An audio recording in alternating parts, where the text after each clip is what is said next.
ओम शांति। 29 जुलाई 2025। बाबा के महावाक्य।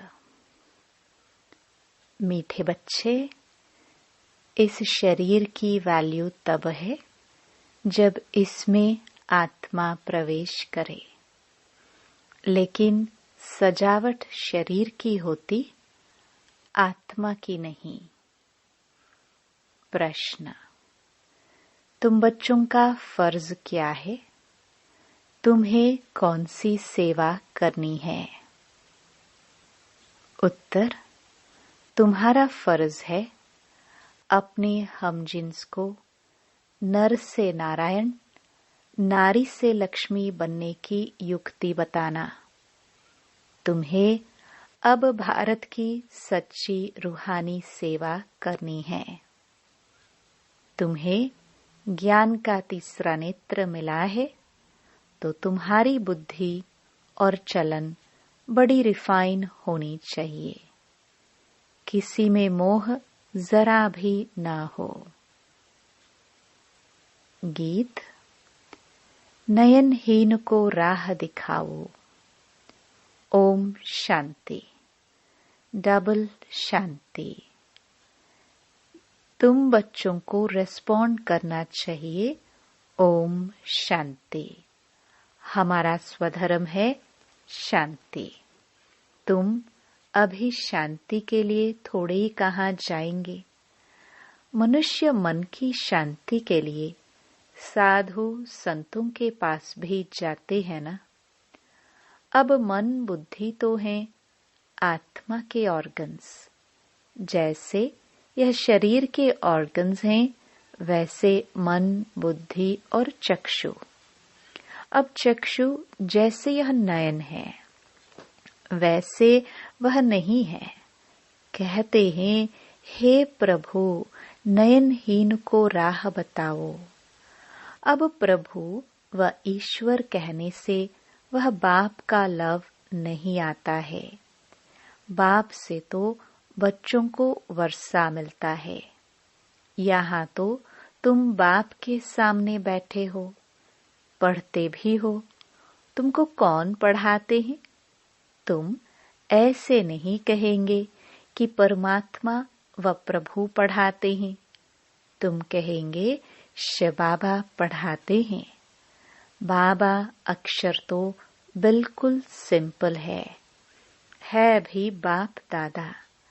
आत्मा को आत्मा ही कहा जाता है, वैसे वह परम आत्मा है। वह कहते हैं, मैं परम आत्मा यानी परमात्मा तुम्हारा बाप हूँ। फिर मुझ परमात्मा का ड्रामानुसार नाम रखा हुआ है शिव। ड्रामा में सबका नाम भी चाहिए ना। शिव का मंदिर भी है। भक्ति मार्ग वालों ने तो एक के बदले अनेक नाम रख दिए हैं और फिर ढेर के ढेर मंदिर बनाते रहते हैं। चीज एक ही है। सोमनाथ का मंदिर कितना बड़ा है, कितना सजाते हैं। महलों आदि की भी कितनी सजावट रखते हैं। आत्मा की तो कोई सजावट नहीं है, वैसे परम आत्मा की भी सजावट नहीं है। वह तो बिंदी है। बाकी जो भी सजावट है वह शरीर की है। बाप कहते हैं, ना हमारी सजावट है, ना आत्माओं की सजावट है। आत्मा है ही बिंदी। इतनी छोटी बिंदी तो कुछ पाठ बजा ना सके। वह छोटी सी आत्मा शरीर में प्रवेश करती है तो शरीर की कितने प्रकार की सजावट होती है। मनुष्यों के कितने नाम हैं। किंग क्वीन की सजावट कैसे होती है। आत्मा तो सिंपल बिंदी है। अभी तुम बच्चों ने ये भी समझा है, आत्मा ही ज्ञान धारण करती है। बाप कहते हैं, मेरे में भी ज्ञान है ना। शरीर में थोड़े ज्ञान होता है। मुझ आत्मा में ज्ञान है। मुझे यह शरीर लेना पड़ता है तुमको सुनाने के लिए। शरीर बिगर तो तुम सुन ना सको। अब यह गीत बनाया है, नयनहीन को राह बताओ। क्या शरीर को राह बतानी है? नहीं, आत्मा को। आत्मा ही पुकारती है। शरीर को तो 2 नेत्र हैं, 3 तो हो ना सके। तीसरे नेत्र का यहाँ मस्तक में तिलक भी देते हैं। कोई सिर्फ बिंदी मुआफिक देते हैं, कोई लकीर निकालते हैं। बिंदी तो है आत्मा, बाकी ज्ञान का तीसरा नेत्र मिलता है। आत्मा को पहले यह ज्ञान का तीसरा नेत्र नहीं था। कोई भी मनुष्य मात्र को यह ज्ञान नहीं है, इसलिए ज्ञान नेत्रहीन कहा जाता है। बाकी यह आंखें तो सबको हैं। सारी दुनिया में कोई को यह तीसरा नेत्र नहीं है। तुम हो सर्वोत्तम ब्राह्मण कुल के। तुम जानते हो भक्ति मार्ग और ज्ञान मार्ग में कितना फर्क है। तुम रचता और रचना के आदि मध्य अंत को जानकर चक्रवर्ती राजा बनते हो। जैसे ICS वाले भी बहुत ऊंच पद पाते हैं, परंतु यहाँ कोई पढ़ाई से MP आदि नहीं बनते हैं। यहाँ तो चुनाव होते हैं, ओट्स पर MP आदि बनते हैं। अभी तुम आत्माओं को बाप की श्रीमत मिलती है, और कोई भी ऐसे नहीं कहेंगे कि हम आत्मा को मत देते हैं। वह तो सब हैं देह अभिमानी। बाप ही आकर देही अभिमानी बनना सिखलाते हैं। सब हैं देह अभिमानी। मनुष्य शरीर का कितना भपका रखते हैं। यहाँ तो बाप आत्माओं को ही देखते हैं। शरीर तो विनाशी, वर्थ नॉट अ पेनी है। जानवरों की तो फिर भी खाल आदि बिकती है। मनुष्यों का शरीर तो कोई काम में नहीं आता। अब बाप आकर वर्थ पाउंड बनाते हैं। तुम बच्चे जानते हो कि अभी हम सो देवता बन रहे हैं, तो यह नशा छड़ा रहना चाहिए। परंतु यह नशा भी नंबरवार पुरुषार्थ अनुसार रहता है। धन का भी नशा होता है ना। अभी तुम बच्चे बहुत धनवान बनते हो। तुम्हारी बहुत कमाई हो रही है। तुम्हारी महिमा भी अनेक प्रकार की है। तुम फूलों का बगीचा बनाते हो। सत्युग को कहा जाता है गार्डन ऑफ फ्लावर्स।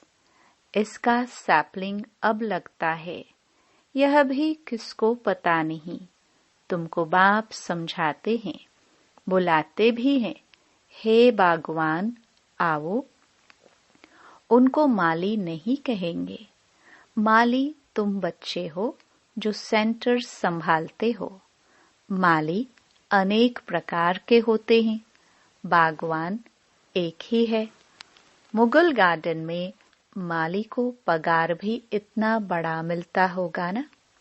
बगीचा ऐसा सुंदर बनाते हैं जो सब देखने आते हैं। मुगल लोग बहुत शौकीन होते थे।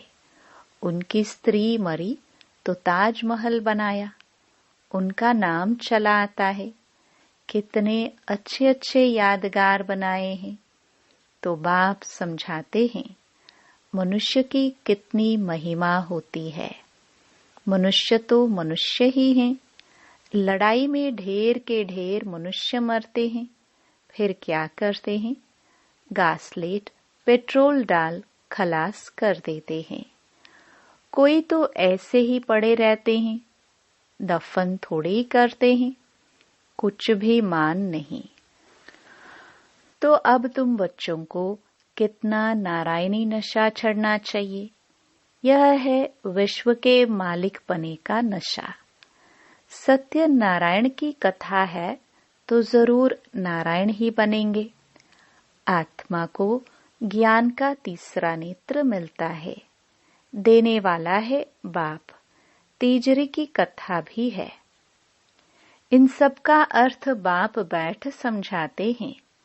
कथा सुनाने वाले कुछ भी नहीं जानते। अमर कथा भी सुनाते हैं। अब अमरनाथ पर कहाँ दूर दूर जाते हैं। बाप तो यहाँ आकर सुनाते हैं। ऊपर तो सुनाते नहीं है। वहाँ थोड़ी पार्वती को बैठ अमर कथा सुनाई। यह कथाएं आदि जो बनाई है यह भी ड्रामा में नोंद है। फिर भी होगा। बाप बैठ तुम बच्चों को भक्ति और ज्ञान का कॉन्ट्रास्ट बताते हैं। अभी तुमको ज्ञान का तीसरा नेत्र मिला है। कहते हैं ना, हे प्रभु अंधों को राह बताओ। भक्ति मार्ग में पुकारते हैं। बाप आकर तीसरा नेत्र देते हैं, जिसका कोई को पता नहीं है सिवाय तुम्हारे।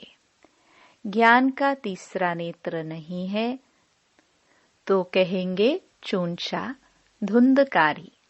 आंखें भी कोई की कैसी होती है ना। कोई की बहुत शोभावान आंखें होती हैं। फिर उस पर इनाम भी मिलता है। फिर नाम रखते हैं मिस इंडिया, मिस फलानी। तुम बच्चों को अब बाप क्या से क्या बनाते हैं। वहां तो नेचुरल ब्यूटी रहती है। श्री कृष्ण की इतनी महिमा क्यों है? क्योंकि सबसे जास्ती ब्यूटीफुल बनते हैं। नंबर 1 में कर्मातीत अवस्था को पाते हैं। इसलिए नंबर 1 में गायन है। यह भी बाप बैठ समझाते हैं। बाप बार बार कहते हैं, बच्चे मन मना भव। हे आत्माएं अपने बाप को याद करो। बच्चों में भी नंबरवार तो है ना। लौकिक बाप को भी समझो। 5 बच्चे हैं। उनमें जो बहुत सयाना होगा उनको नंबर 1 रखेंगे। माला का दाना हुआ ना, कहेंगे यह दूसरा नंबर है, यह तीसरा नंबर है। एक जैसी कभी नहीं होते हैं। बाप का प्यार भी नंबरवार होता है। वह है हद की बात। यह है बेहद की बात। जिन बच्चों को ज्ञान का तीसरा नेत्र मिला है उनकी बुद्धि और चलन आदि बड़ी रिफाइन होती है। एक किंग ऑफ फ्लावर होते हैं तो यह ब्रह्मा और सरस्वती किंग क्वीन फ्लावर ठहरे। ज्ञान और याद दोनों में फीके हैं। तुम जानते हो हम देवता बनते हैं। मुख्य 8 रतन बनते हैं। पहले पहले है फूल, फिर युगल दाना, ब्रह्मा सरस्वती, माला सिमरते हैं ना। वास्तव में तुम्हारा पूजन नहीं है, सिमरन है। तुम्हारे ऊपर फूल नहीं चढ़ सकते हैं। फूल तब चढ़े जब शरीर भी पवित्र हो। यहाँ कोई का भी शरीर पवित्र नहीं है। सब विष से पैदा होते हैं। इसलिए विकारी कहा जाता है। इन लक्ष्मी नारायण को कहते ही हैं संपूर्ण निर्विकारी। बच्चे तो पैदा होते होंगे ना। ऐसे तो नहीं कोई ट्यूब से बच्चा पैदा हो जाएगा। यह भी सब समझने की बातें हैं। तुम बच्चों को यहाँ 7 रोज भट्ठी में बिठाया जाता है। भट्ठी में ईंटें कोई तो पूरी पक जाती है, कोई कच्ची रह जाती है। भट्ठी का मिसाल देते हैं। अब ईंट की भट्टी का थोड़े शास्त्रों में वर्णन हो सकता है। फिर उसमें बिल्ली की भी बात है। गुल बकावली की कहानी में भी बिल्ली का नाम दिखाया है। दीवे दीपक को बुझा देती थी। तुम्हारा भी यह हाल होता है ना? माया बिल्ली विघ्न डाल देती है, तुम्हारी अवस्था को ही गिरा देती है। देह अभिमान है पहला नंबर, फिर और विकार आते हैं। मोह भी बहुत होता है। बच्ची कहे, मैं भारत को स्वर्ग बनाने की रूहानी सेवा करूंगी। मोहवश माँ बाप कहते, हम अलाउ नहीं करेंगे। यह भी कितना मोह है। तुम्हें मोह की बिल्ली या बिल्ला नहीं बनना है। तुम्हारी एम ऑब्जेक्ट ही यह है। बाप आकर मनुष्य से देवता, नर से नारायण बनाते हैं। तुम्हारा भी फर्ज है अपने हमजिन्स की सेवा करना, भारत की सर्विस करना। तुम जानते हो हम क्या थे, क्या बन गए हैं। अब फिर पुरुषार्थ करो राजों का राजा बनने के लिए। तुम जानते हो हम अपना राज्य स्थापन करते हैं, कोई तकलीफ की बात नहीं। विनाश के लिए भी ड्रामा में युक्ति रची हुई है। आगे भी मुसलों से लड़ाई लगी थी। जब तुम्हारी पूरी तैयारी हो जाएगी, सब फूल बन जाएंगे, तब विनाश होगा। कोई किंग ऑफ फ्लावर है, कोई गुलाब, कोई मोतिया है। हर एक अपने को अच्छी रीति समझ सकते हैं कि हम अक हैं व फूल हैं। बहुत हैं जिनको ज्ञान की कुछ धारणा नहीं होती है। नंबरवार तो बनेंगे ना, या तो बिल्कुल हाईएस्ट या तो बिल्कुल लोएस्ट। राजधानी यहाँ ही बनती है। शास्त्रों में भी दिखाया है, पांडव गल मरे, फिर क्या हुआ कुछ भी पता नहीं। कथाएं तो बहुत बनाई हैं, ऐसी कोई बात है नहीं। अभी तुम बच्चे कितने स्वच्छ बुद्धि बनते हो। बाबा तुमको बहुत पुकार से समझाते रहते हैं, कितना सहज है। सिर्फ बाप को और वर्षे को याद करना है। बाप कहते हैं, मैं ही पतित पावन हूँ। तुम्हारी आत्मा और शरीर दोनों पतित हैं, अब पावन बनना है। आत्मा पवित्र बनती है तो शरीर भी पवित्र बनता है।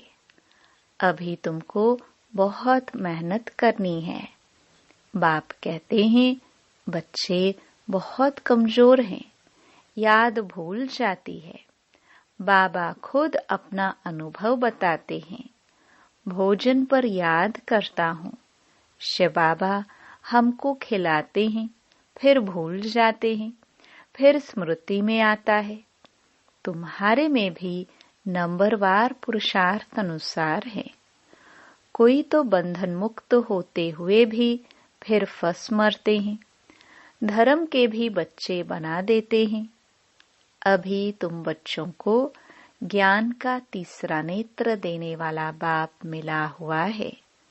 इनको फिर नाम दिया है तीजरी की कथा, अर्थात तीसरा नेत्र मिलने की कथा। अब तुम नास्तिक से आस्तिक बनते हो। बच्चे जानते हैं बाप बिंदी है, ज्ञान का सागर है। वह तो कह देते नाम रूप से न्यारा है। अरे ज्ञान का सागर तो जरूर ज्ञान सुनाने वाला होगा ना। इनका रूप भी लिंग दिखाते हैं, फिर उनको नाम रूप से न्यारा कैसे कहते। सैकड़ों नाम रख दिए हैं। बच्चों की बुद्धि में ये सारा ज्ञान अच्छी रीति रहना चाहिए। कहते भी हैं परमात्मा ज्ञान का सागर है। सारा जंगल कलम बनाओ तो भी अंत नहीं हो सकता है। अच्छा, मीठे मीठे सिखिलदे बच्चों प्रति मात पिता बाप दादा का याद प्यार और गुड मॉर्निंग। रूहानी बाप की रूहानी बच्चों को नमस्ते। धारणा के लिए मुख्य सार। पहला, अभी हम बाप द्वारा वर्थ पाउंड बने हैं। हम सो देवता बनने वाले हैं। इसी नारायणी नशे में रहना है। बंधन मुक्त बन सेवा करनी है। बंधनों में फंसना नहीं है। दूसरा, ज्ञान योग में तीखे बन मात पिता समान किंग ऑफ फ्लावर बनना है और अपने हमजिन्स की भी सेवा करनी है। वरदान, अपने सर्व खजानों को अन्य आत्माओं की सेवा में लगाकर सहयोगी बनने वाले सहज योगी भव। सहज योगी बनने का साधन है सदा अपने को संकल्प द्वारा, वाणी द्वारा और हर कार्य द्वारा विश्व की सर्व आत्माओं के प्रति सेवाधारी समझ सेवा में ही सब कुछ लगाना।